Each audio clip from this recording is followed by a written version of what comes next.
Okay, well, I have so many more things that I want to ask you about from your application, but I also want to leave some space for you to ask questions. Do you have any questions for me? Oh, yeah. I think I have a few. How will you, being my program director, improve my residency experience? Huh, that's a unique question.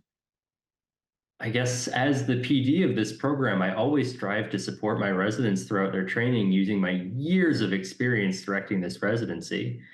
For example, last year, a resident had a death in the family, and we were able to move her schedule around to help her get one extra golden weekend so she could attend the funeral in China before returning to her block of ICU nights. Okay, so y'all got her one extra weekend. That's great, I guess. I was looking at your previous accomplishments on the program page online, and I saw that you did an MPH. So what racial and sexist biases do you have against certain types of patients? Wow, what an insightful question. I think we all need to recognize our implicit biases to provide adequate and equitable patient care.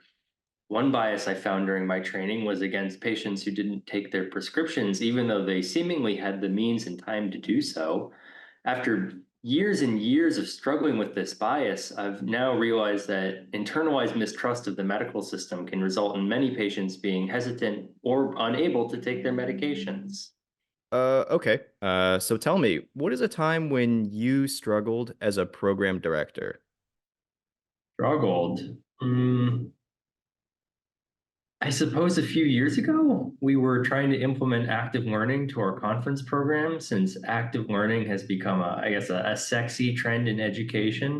Wait. Sexy? You said sexy? Because I really, really like sexy. Okay, and I specifically had a hard time figuring out the best way to incorporate active learning after being trained with a straight lecture format, which was what we did Okay, back in so my not training. a real answer. Great. And what would you say your greatest weakness is? I'd say my weakness is taking too much on and not delegating. For example, last year when I was also trying to, That's the canned answer that I gave earlier in this interview. I'm talking real weaknesses. Like, what do your children say to your face when they are mad at you? What is your biggest regret? What would that you I change invited about you to yourself if you interview. had infinite CBT available to you? What are your greatest demons? What is your biggest insecurity? All right, all right, that's enough. I think the answer to your questions is that I'm only 5'7". Oh, nice. Well, I appreciate your honest answer. I'm still not going to rank your program though. Yeah, that figures.